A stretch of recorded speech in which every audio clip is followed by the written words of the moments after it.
Olá, bom dia. Bom dia, doutora Valentina, seja muito bem-vinda. Muito É um prazer obrigada. recebê-la. Prazer é meu, Rio. Lembrando aqui das nossas andanças antigas na militância da OAB, a nossa amizade já vem de muitos anos. Que bom, a recíproca é verdadeira e nós admiramos muito, não só pelo seu conhecimento, mas pelo seu trabalho em prol da OAB, não só a nível de Goiás, mas a nível de Brasil. Muito E para obrigada. nós é uma honra ter você aqui hoje nos nossos encontros da ESA Live, e ter a sua presença para falar de um tema que é talvez um dos mais importantes no direito brasileiro, né? Porque é o direito formal ou o direito processual, como queiram, que de alguma forma está intimamente ligado a uma boa profissão.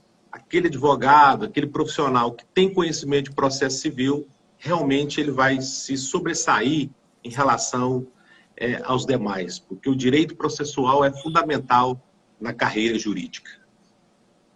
É um instrumento, né, Rildo? Então, o advogado ou advogada que está defendendo aí o direito material do seu cliente, ela tem que realmente entender, eu ia até falar dominar aí as regras processuais, porque o direito processual ele tem alguns critérios, por exemplo, de admissibilidade dos recursos, que só realmente um operador do direito bem atualizado, né, tem condição aí de, digamos, de defender bem o direito do seu cliente em juízo. Mas eu gostaria de também iniciar agradecendo a gentileza do convite. Fiquei muito feliz de participar dessa já famosa ESA Live e principalmente por ser um tema que realmente, como mesmo você disse, é de muita importância para a advocacia. E eu lembro que muitas vezes o recurso, esse remédio processual, ele é apontado como o grande responsável pela morosidade do processo civil brasileiro. E eu gostaria de destacar que o recurso, ele é um remédio necessário. Se nós pudermos imaginar que, por exemplo, uma decisão judicial não poderia ser revista numa instância superior ou mesmo em outra instância, nós poderíamos ter aí abuso de poder, pelo menos em tese, por parte daquele que decidiu a questão. Também se nós partirmos do princípio que é um ser humano que está decidindo, né, e como o ser humano é falho, então nós também justificamos aí a necessidade do recurso. Mas, principalmente, o recurso é necessário se nós pensarmos no subjetivismo do ser humano. Nós, em regra, nós não concordamos com uma primeira decisão que nos é desfavorável.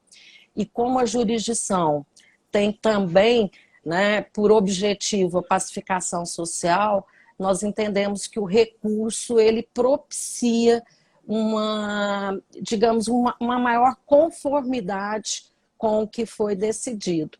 E é por isso que os nossos doutrinadores dizem que o recurso, ou melhor, que o princípio do duplo grau de jurisdição é, na verdade, uma garantia da boa justiça.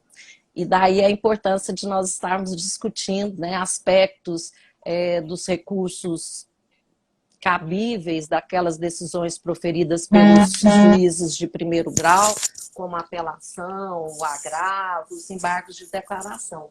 Então, estou aqui muito satisfeita, né? E agradeço a você, Hildo, agradeço o Rafael, a Luciana, a Lara e todos os diretores da ESA por essa oportunidade. Muito bom, é nós que agradecemos. Eu quero aproveitar também e fazer alguns agradecimentos e alguns cumprimentos aos diretores da ESA Goiás, a doutora Luciana Lara, doutora Mariane Sival, lá de Rio Verde, doutor Arício Vieira, profissionais do direito, alunos que estão aí assistindo a live, muito obrigado. Bom, antes de passar novamente a palavra para a doutora Valentina, eu vou fazer uma leitura do seu currículo, que é, vamos dizer assim, um currículo invejável e admirável e que nos honra muito tê-la aqui hoje como nossa palestrante, mas também tê-la como amiga e nossa grande representante, que nos representa muito bem lá no Conselho Federal da OAB Goiás.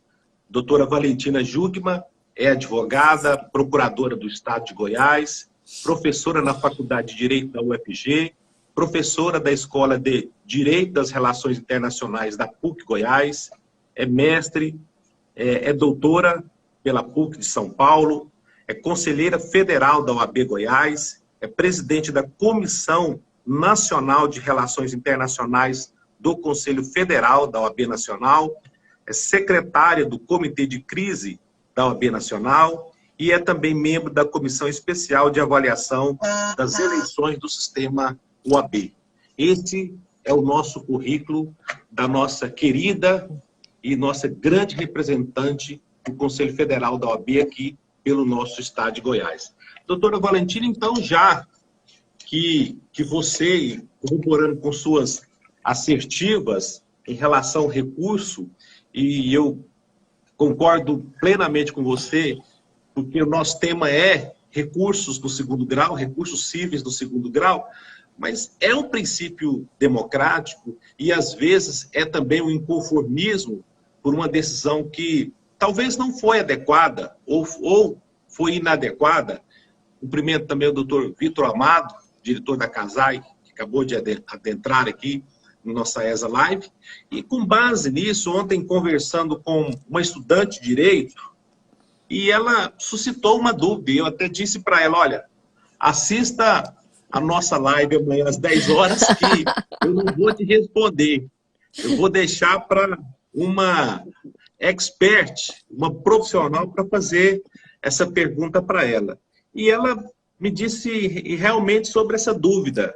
Em relação à natureza jurídica dos embargos de declaração, que é um tema muito importante hoje dentro do direito processual, e nessa inovação ele ganhou mais espaço, né? E ela perguntou exatamente isso.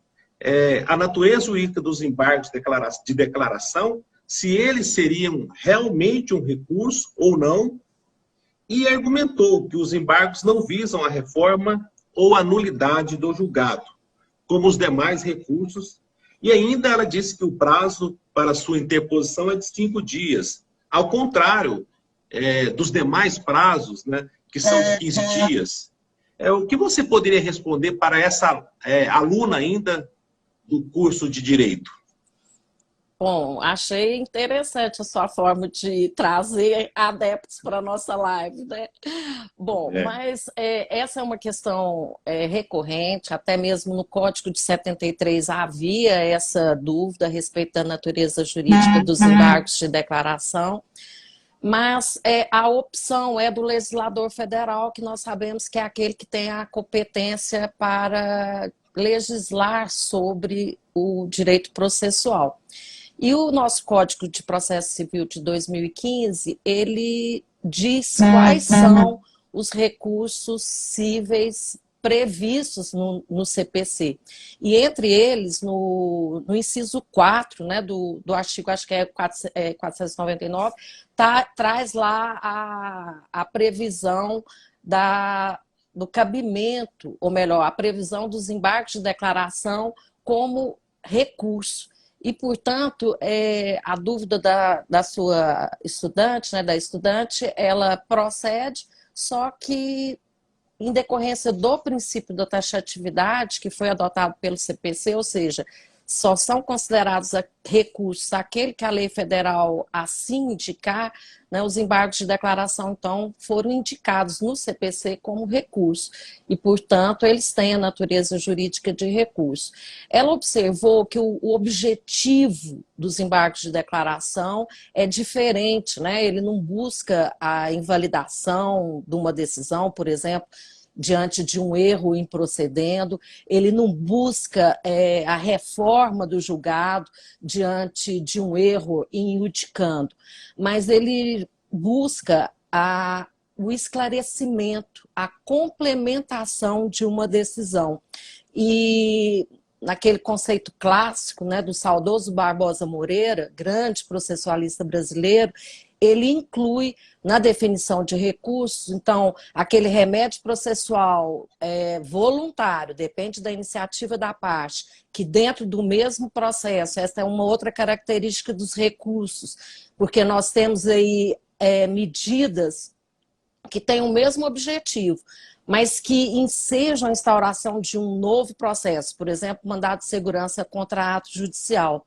E, portanto, não é considerado recurso. Mas ainda voltando aí ao conceito do Barbosa Moreira, também se considera recurso aquele ato processual que busca aclarar, que busca complementar a decisão judicial.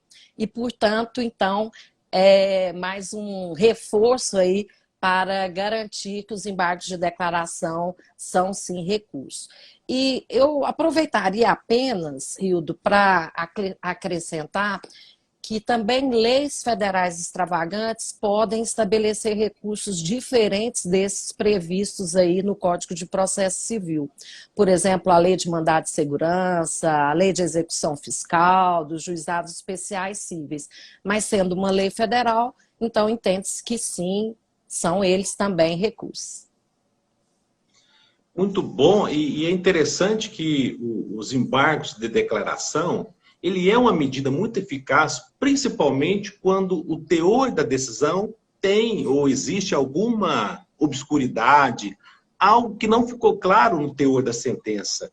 E aqui, sem querer adentrar muito no mérito, é importante, às vezes, também para você até se preparar para o próximo recurso que você vai interpor e esclarecer algumas dúvidas que não ficaram claras na sentença que foi proferida pelo determinado juiz, ou pelo desembargador, ou pelo até o ministro do STJ.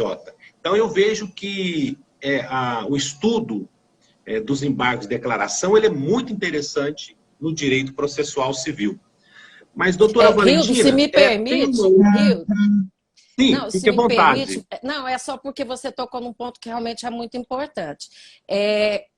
O cabimento dos embargos de declaração. Então, você disse aí, se a decisão, qualquer que seja ela, pode ser uma sentença, pode ser uma decisão interlocutória, então se ela for omissa, se ela for contraditória, se ela for obscura, se tiver um erro material, né, que antes, no Código de 73, às vezes a gente resolvia por meio de uma simples petição, hoje é hipótese de cabimento dos embargos de declaração. Mas, pois não, você já ia me fazer uma segunda indagação. Mas foi muito bom.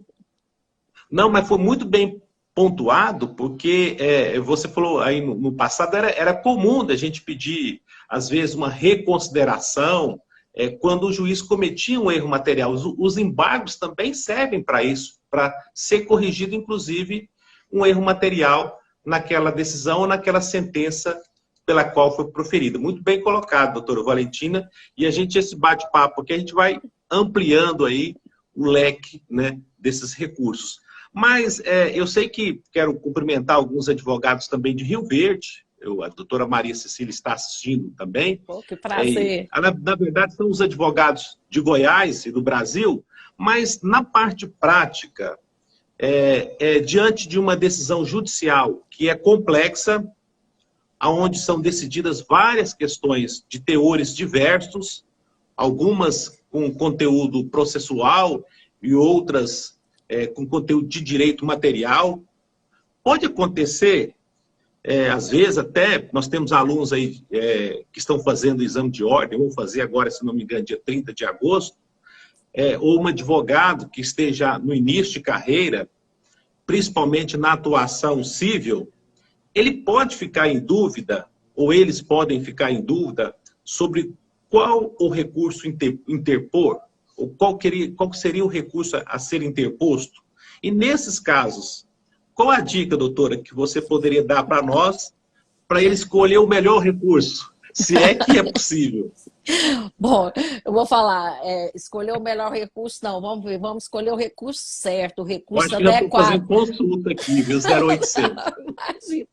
Porque nós sabemos que um dos requisitos de admissibilidade dos recursos é justamente o cabimento. Então, nós temos que adotar o Tá. recurso correto. E apesar do nosso sistema recursal ser do Código, tanto de 73 quanto do de 2015, ser considerado simples, se comparado com o de 39, onde realmente era um sistema muito mais complexo e aí dava muito mais dúvidas sobre qual recurso a ser interposto, mas você tocou aí num ponto que realmente pode causar dúvidas, que é aquela decisão complexa onde o magistrado ou a magistrada decide várias questões, às vezes questões processuais, às vezes questões materiais, e pode sim, né, trazer dúvida, principalmente, como você disse aí, numa situação do exame de ordem, né, de uma seleção no escritório, onde o candidato ou a candidata tem que rapidamente decidir qual recurso a ser interposto. Então, primeiro, eu vou aproveitar essa sua colocação e pegar um exemplo prático. Suponhamos numa decisão onde, talvez até numa decisão saneadora, o juiz tenha que decidir a respeito de algumas preliminares que foram arguídas na contestação, suponhamos incompetência absoluta, coisa julgada, uma preliminar de coisa julgada, e também sobre um requerimento formulado pelo autor de produção de prova pericial. E o juiz, nessa decisão, ele indefere o pedido de produção de prova pericial, ele entende que ele é o juízo competente, rejeita então aquela preliminar e entende também que não é caso de coisa julgada e designa audiência de instrução e julgamento para ouvir testemunhas. Então, nós vimos que o juiz decidiu várias questões. Poderia até complicar, vamos supor que ele exclui um dos réus, né, ou um dos autores dessa relação jurídica processual. Então, nós poderíamos ficar realmente em dúvida sobre qual recurso a ser utilizado. Talvez a dica que eu posso dar é justamente a respeito da utilização daquele princípio da singularidade, que diz, e foi adotado pelo nosso CPC, que para cada decisão é cabível um único recurso. Então, nós podemos ter num processo, por exemplo, contra uma sentença, duas ou mais apelações, mas não podemos ter recursos de diferentes espécies, por exemplo, um agravo e uma apelação contra aquela sentença. E, portanto, a dica que eu dou, Hildo, é para verificarmos. O processo foi extinto por meio daquela decisão?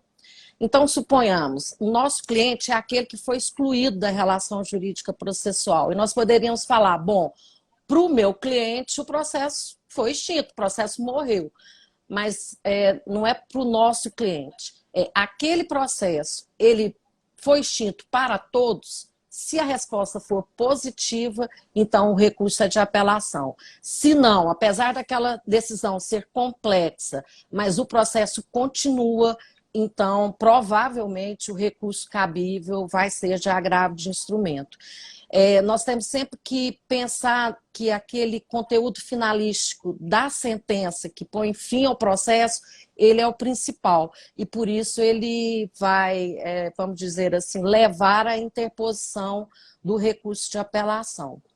Eu chamei a atenção para o princípio da singularidade, que também é conhecido como o princípio da unirrecorribilidade, que no nosso CPC também tem exceção a esse princípio, quando a gente permite, por exemplo, ou melhor, é necessária a interposição do recurso especial e do recurso extraordinário concomitantemente. E também nós estamos falando dos embargos de declaração, pode acontecer, né, de alguém interpor o recurso de apelação, mas no mesmo tempo, digamos assim, interpõe-se também o recurso de embargo de declaração contra aquela decisão.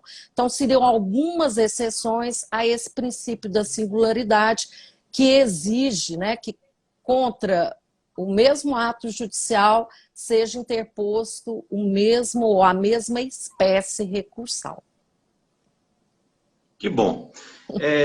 Também, doutora, tem uma terceira indagação aqui que eu acho que é muito interessante, muito importante para nós que estamos trabalhando aqui essa parte de recursos. Existem algumas condições de admissibilidade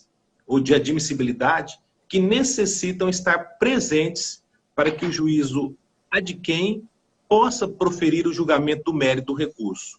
A doutrina denomina o exame desses requisitos de juízo de admissibilidade, baseada principalmente na linguagem forense, resta praticamente assentado que as expressões conhecer ou não conhecer do recurso significam o juízo de admissibilidade. Por outro lado, as expressões dar provimento ou negar provimento significam o juízo de mérito do recurso. Um dos requisitos da admissibilidade dos recursos é o preparo, que deve ser comprovado em regra no ato de interposição do recurso. Todavia, caso o advogado, ao preencher a guia por um erro ou até mesmo por um equívoco, recula o valor do preparo de forma insuficiente ou até a menor, vamos dizer assim, pode ser aplicada a pena de deserção? Bom, essa é uma questão importante.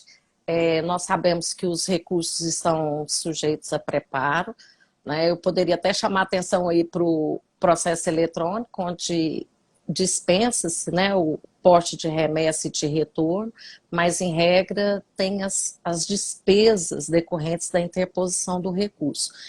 E nós que somos mais antigos, Hildo, lembramos aí, né, vamos dizer, com tristeza, de problemas que enfrentamos quando, muitas vezes, até o próprio cliente que fazia o recolhimento das custas e por qualquer equívoco, às vezes até mesmo de um serventuário, né, era pago a menor e aí o nosso recurso não era conhecido em decorrência da não complementação, do não recolhimento do valor correto das custas. Eu acredito que o CPC de 2015 ele veio a melhorar muito essa questão, a regulamentação do preparo recursal. Então, você colocou aí uma situação quando é feito o depósito, mas o valor é insuficiente. Então, o magistrado, nesse caso, ele deverá intimar a parte por meio do seu advogado ou da sua advogada para que em 5 dias venha a complementar o depósito. E também tem aqueles casos de justo impedimento, né? Vamos supor aí um problema de greve bancária e você não tem como fazer aquele preparo para comprová-lo no ato da interposição do recurso. E também demonstrado o justo impedimento, essa pena de deserção ela poderá ser relevada, ela deverá ser relevada e, portanto, o recurso deverá ser conhecido. Mas teve uma hipótese que foi prevista pelo legislador que eu achei muito interessante, que é aquela que quando o recorrente não faz o preparo. Então, não é um problema que você colocou de recolher valor a menor, mas aí simplesmente ele não fez o preparo. Mesmo nessa hipótese, ele também deverá ser intimado, né, a parte por meio do seu advogado ou da sua advogada, e ele deverá recolher, só que aí o valor em dobro das custas. E nessa hipótese, se ele fizer o depósito a menor, ele não terá oportunidade para, vamos dizer, fazer a complementação do valor recolhido. E você disse aí no início, né, a respeito do meu currículo, você disse que eu sou procuradora do Estado, então esse é um problema que na Procuradoria nós não enfrentamos, uma vez que a Fazenda Pública, quer seja ela estadual, municipal ou federal, assim como o Ministério Público e também os beneficiários da gratuidade da justiça, nós não estamos sujeitos ao recolhimento das custas. Mas foi bem colocado, esse é um dos requisitos de admissibilidade do recurso, que nós temos que ter muita atenção, né, não obstante a flexibilização aí das regras processuais. Doutora Valentina, e as suas colocações foram excelentes, e eu tenho que te fazer uma pergunta, porque muitos advogados, se eu não fizer essa pergunta para você, eles depois vão brigar comigo. Mas é exatamente a respeito das custas processuais, principalmente não só do Estado de Goiás, mas a nível de Brasil, mas como nós estamos no Estado de Goiás, eu tenho que lhe perguntar, e já fazer também o início de uma introdução a respeito das custas, porque nos últimos anos existe um processo de informatização do judiciário e dos escritórios de advocacia em geral, e os processos que eram físicos estão se tornando processos eletrônicos. Isso vai demorar ainda mais alguns anos, imagino eu, e também em relação às citações, que no passado, talvez não muito distante, eram 100% pessoais, e hoje as citações, grande parte, ou talvez a maioria das citações, são via online, via correio, e admite inclusive uma citação e intimação via WhatsApp, e ainda é uma reclamação antiga, que não é de agora, é de muitos anos. E eu sei do seu trabalho lá no Conselho Federal da OAB, nós também aqui no Conselho Estadual da OAB Goiás trabalhamos isso, a respeito do valor das custas processuais aqui em Goiás, que é um reclame antigo e recorrente dos advogados aqui no estado de Goiás. Hildo, você colocou uma questão que realmente não preocupa apenas nós, né, que fazemos parte aí da Ordem dos Advogados do Brasil, e por isso temos que lutar para ter melhores condições de trabalho para a advocacia, não só no nosso estado, mas no Brasil todo. Esse é um problema de acesso à justiça, Hildo, e, portanto, é uma questão que extrapola até mesmo a advocacia, porque nós estamos falando aí da cidadania, nós estamos falando do direito de acesso à justiça, da prestação jurisdicional. Então, realmente, eu acho que está na hora, né, dos dirigentes, dos integrantes, do Poder Judiciário, do Poder Executivo, com a participação da OAB, tenham outras soluções, né, para a movimentação da máquina judiciária. Então, eu acredito que não tem mais como, até com a sua grandiosidade, do Poder Judiciário sobreviver eminentemente de custas processuais. Então, esse valor não pode ser jogado aí para o cidadão, para a cidadã que precisa de uma proteção, de uma resolução do Poder Judiciário. E por isso, tanto o presidente Lúcio Flávio, como também o presidente do Conselho Federal, tem trabalhado por meio de comissões, né, para ver se conseguem realmente reduzir as custas processuais, e aí nós não estamos falando apenas das custas recursais em todo o país, já Exatamente. Que esse tema está relacionado com o acesso à justiça. Muito bem, muito boa a sua colocação, e a gente sabe, às vezes existem alguns argumentos de que existe também a previsão legal, se não me engano, no artigo 97 do atual Código de Processo Civil, a questão da assistência judiciária. Mas nós sabemos que a assistência judiciária ela é direcionada a uma camada da população que tem que se enquadrar em certos requisitos. E caso não se enquadre, e a gente sabe que em alguns casos, às vezes ela se enquadra, mas às vezes é indeferido a assistência judiciária porque ele não conseguiu comprovar aqueles requisitos exigidos pela lei. Então, eu acho que, eu entendo, aliás, que nós estamos bem servidos, porque além da Defensoria Pública, além dos advogados do Estado, que são, nós chamamos de advogados ativos, nós temos uma estrutura boa das faculdades, com os núcleos, né, chamados NPJs, que fazem essa assistência judiciária. Mas, no entanto, sabedor de todos que a gente precisa melhorar esse acesso à justiça. Eu acho que esse acesso à justiça passa pelas custas processuais. Muito bem, doutora, e eu tenho um recurso aqui que eu vou te fazer uma pergunta, e que esse recurso ele é também muito conhecido e é um recurso bem interessante, que é exatamente o recurso de apelação. Ele, em regra, ele é recebido em efeito suspensivo e que suspende a eficácia dos efeitos da decisão recorrida.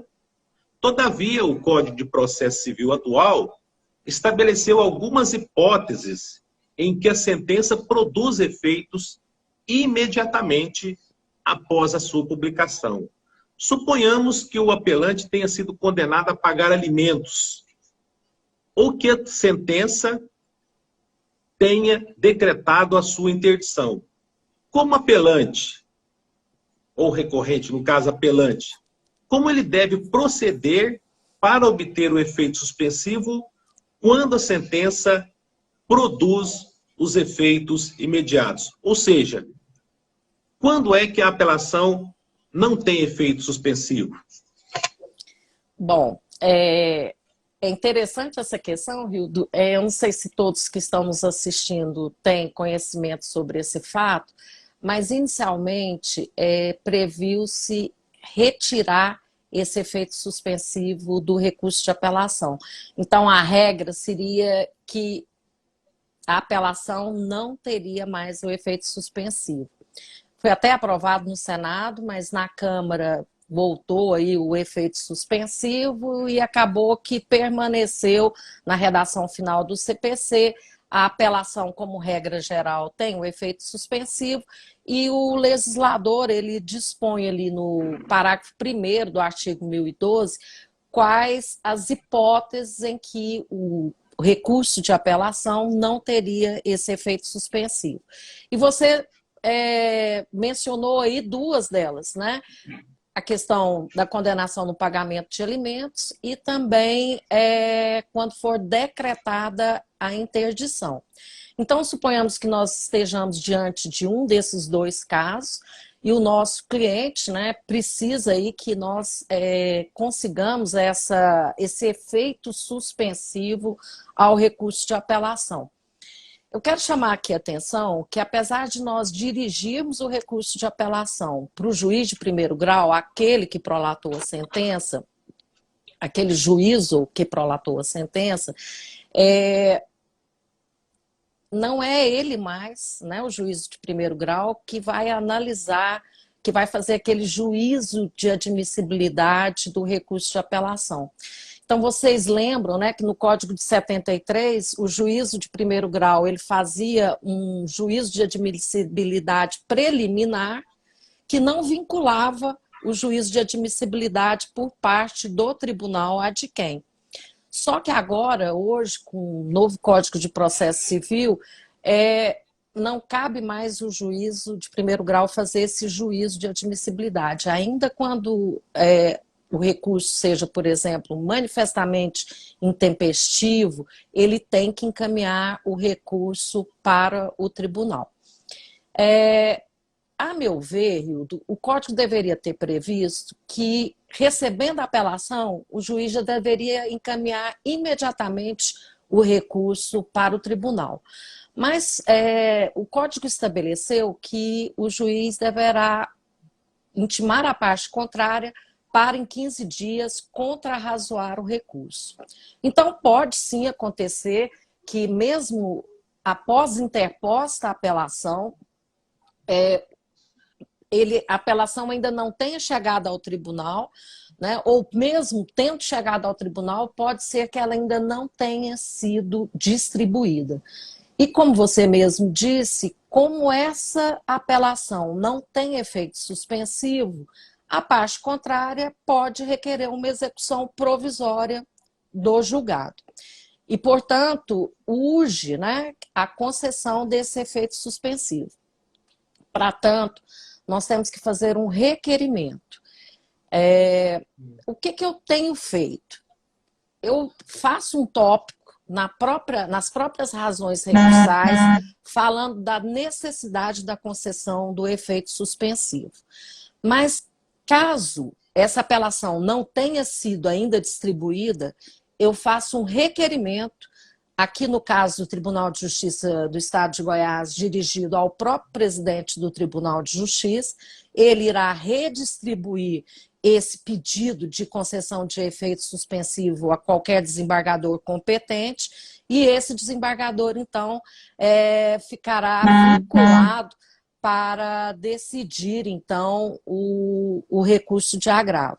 E caso a petição, ou melhor, a apelação já tenha sido distribuída, nós já tenhamos um relator conhecido, então eu faço um requerimento dirigido a esse desembargador, relator, né? Eu faço um requerimento simples, mas tentando demonstrar aí tanto a probabilidade do provimento do meu recurso, ou, né, eu tento demonstrar que a fundamentação que eu apresento no recurso é relevante e que há perigo, digamos aí, de dano grave ou de difícil reparação caso ocorra a execução provisória.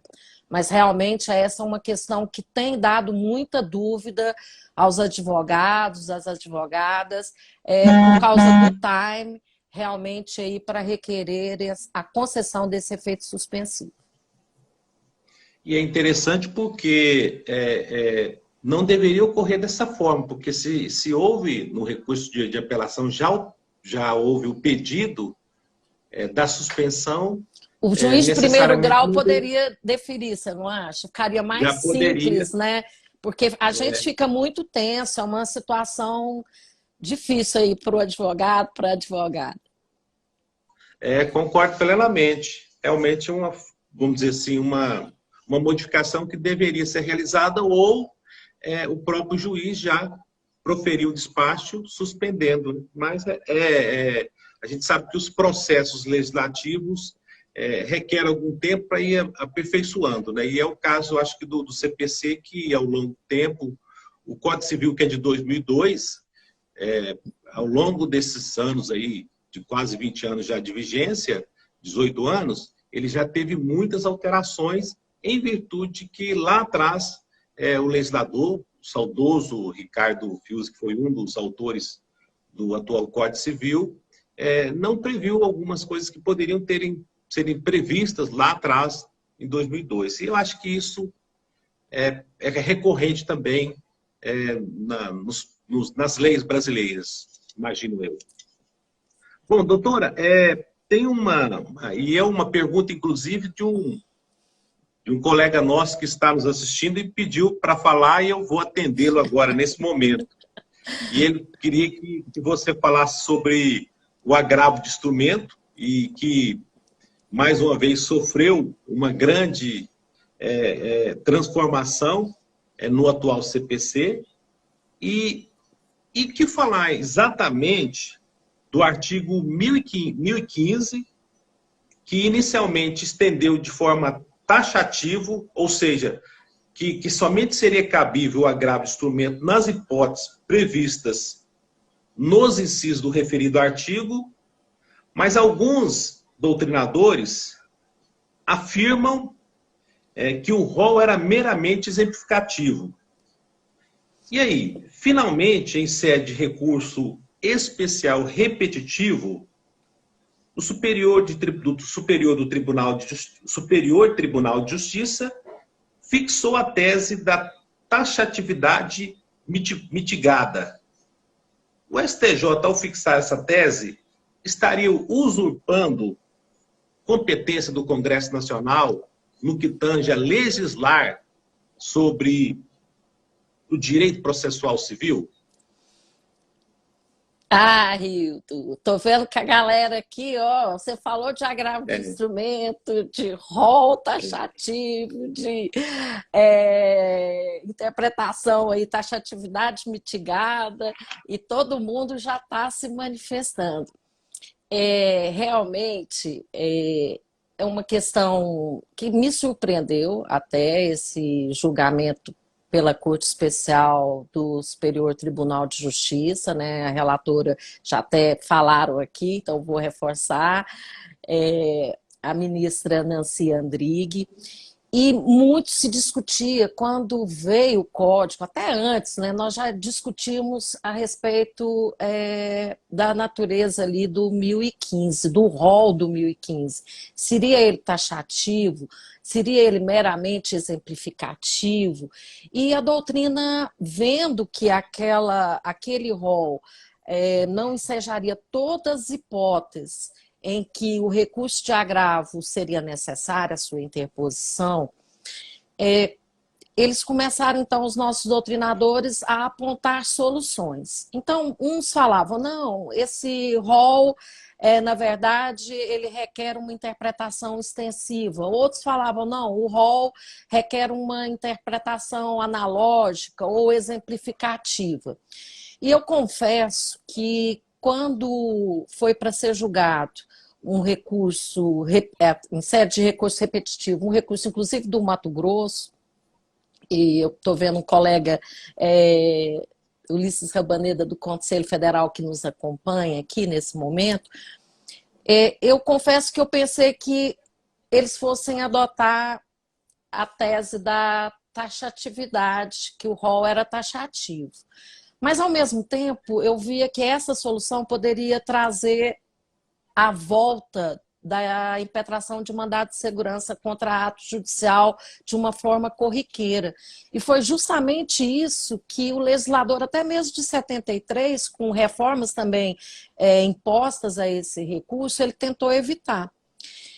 E por isso, de forma surpreendente, por maioria, o Superior Tribunal de Justiça fixou, então, essa tese da taxatividade mitigada.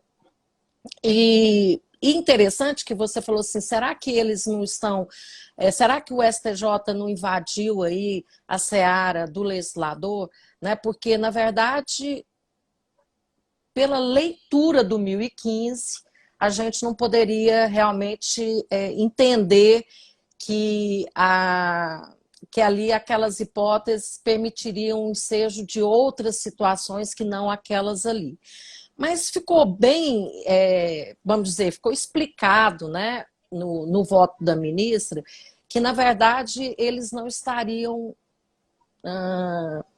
invadindo aí a competência do legislador, mas estariam interpretando a ideia do legislador e fazendo essa interpretação também de acordo com os princípios do próprio Código de Processo Civil.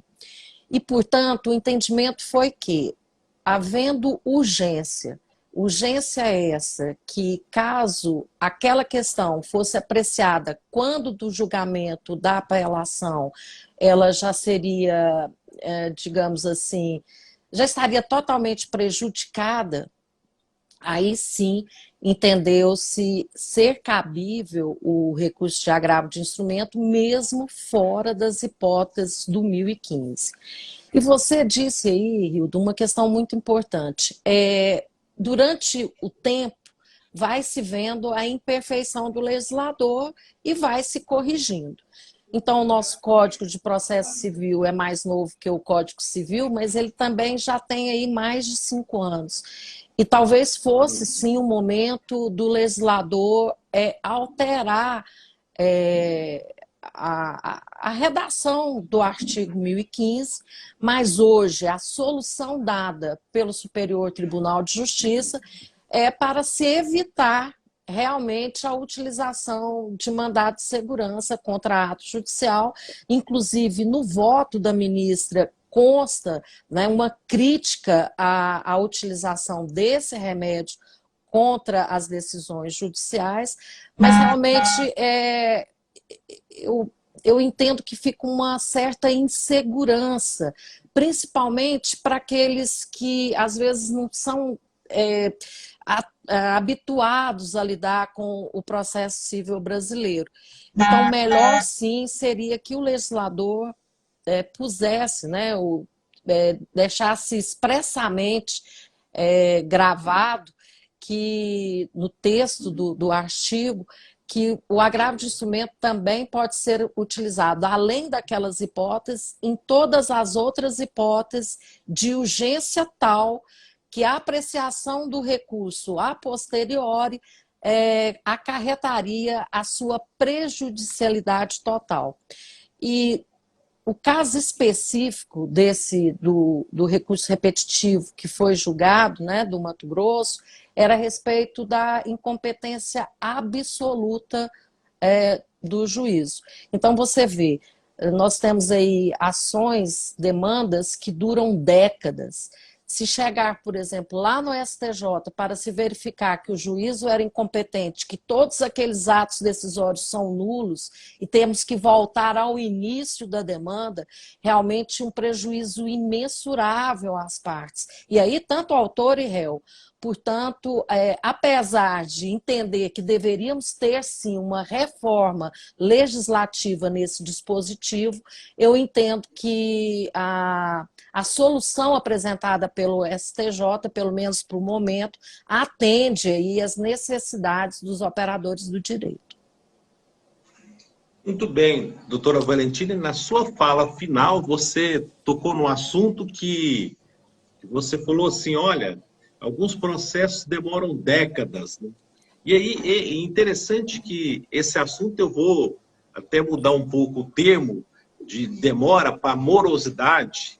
E é um assunto que a gente discute muito aqui na Escola Superior da Advocacia, aqui na ESA Goiás, lá no Conselho Estadual da OAB Goiás, e eu imagino que você também discute muito isso no Conselho Federal, que é a morosidade. É um tema recorrente e na área do direito não tem como a gente fazer uma live ou fazer um bate-papo sem tocar nesse assunto que é a respeito da morosidade. E aí, eu sei que você vai abordar muito bem esse tema, porque no CPC atual, e nós entendemos assim, e aí eu quero ouvir você, porque é você que vai nos esclarecer esse assunto, o legislador do Código de Processo Civil atual, ele quis coibir a utilização dos recursos ou do recurso como uma forma de procrastinar a prestação jurisdicional.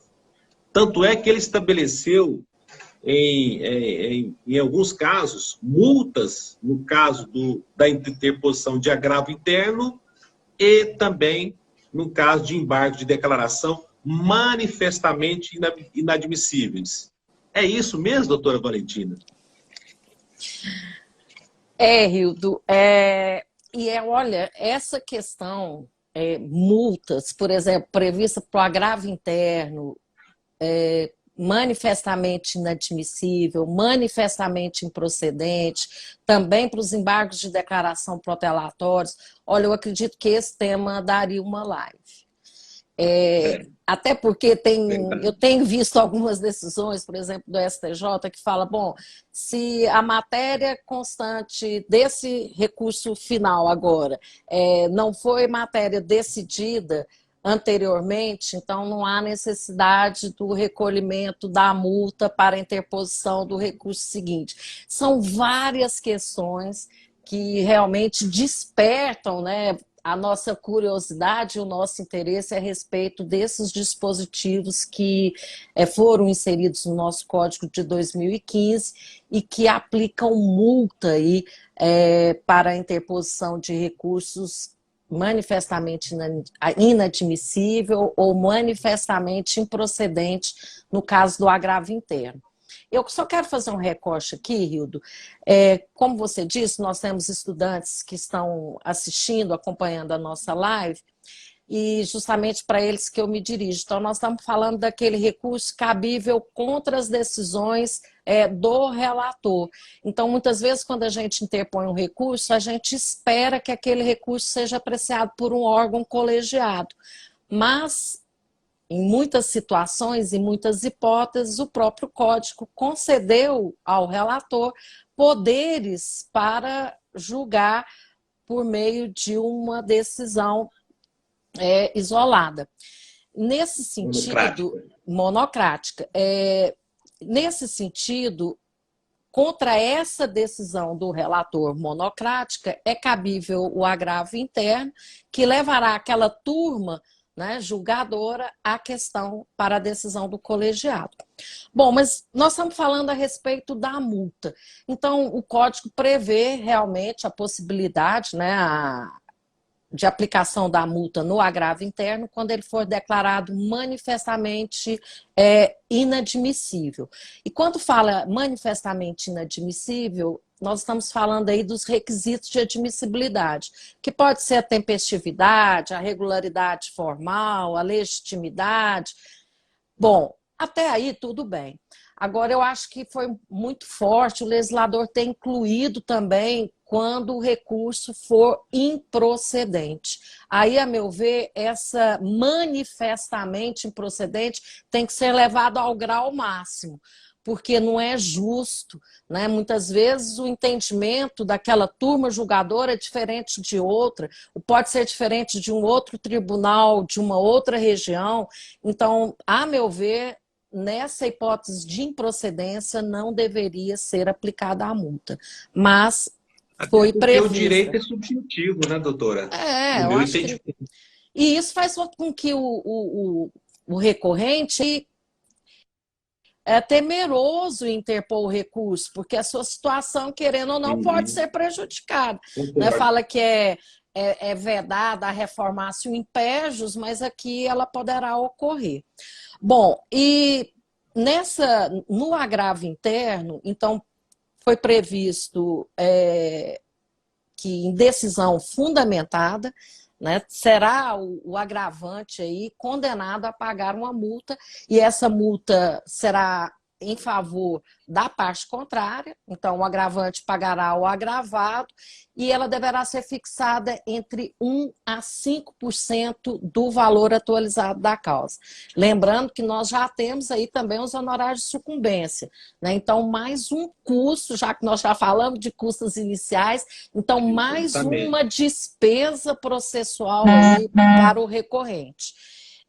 E uma questão também muito importante, Hildo, é que além de aplicar a multa, eles também condicionam o pagamento dessa multa à interposição de qualquer outro recurso. Então, também é uma questão que nós, advogados, temos que ficar bem atenta. Tem uma exceção que foi prevista aí para a Fazenda Pública, para o beneficiário da gratuidade da Justiça, mas eles não ficam isentos. Eles poderão recolher o valor dessa multa no final do processo.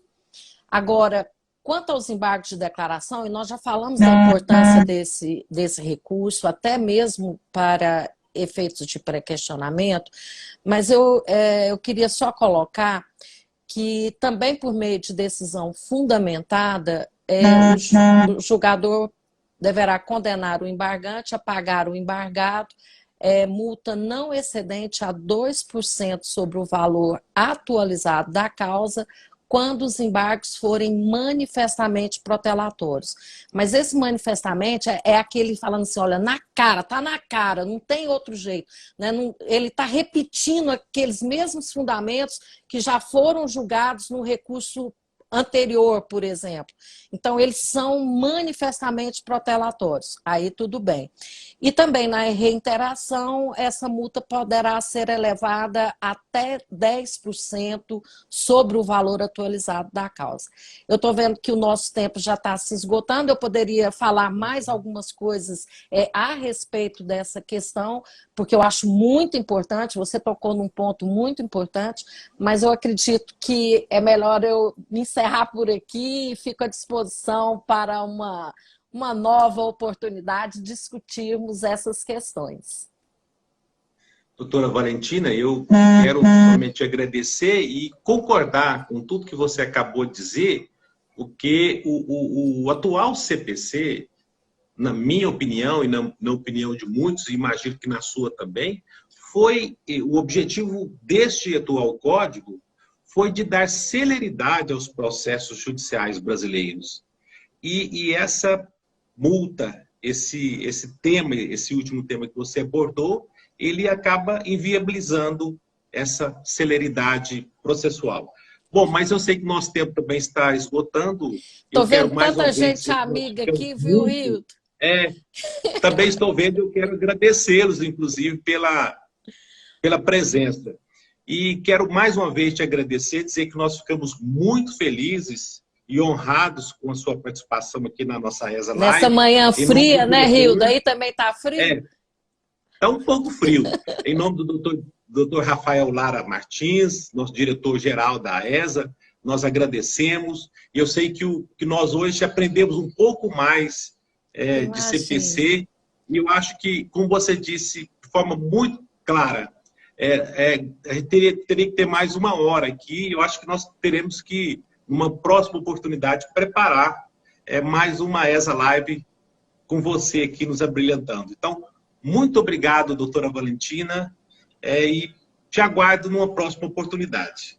Olha, eu agradeço, eu vi passando aí pessoas amigas, Tomás Aquino, Valéria Menezes, Gabriela Moraes, várias pessoas que eu nem vou nominar porque realmente nós não, talvez nem daria tempo, mas eu agradeço o convite, Hildo, agradeço por você estar aqui, me propiciar, né, esses momentos aí de reflexão, e quero dizer que eu estou à disposição.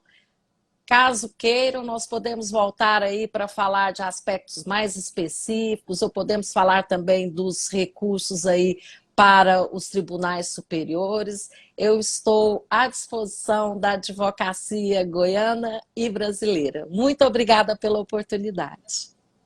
Que bom, doutora Valentina. Muito obrigado a você. Um bom dia e até a próxima oportunidade. Tchau. Até. Tchau. Beijo para todos e todas.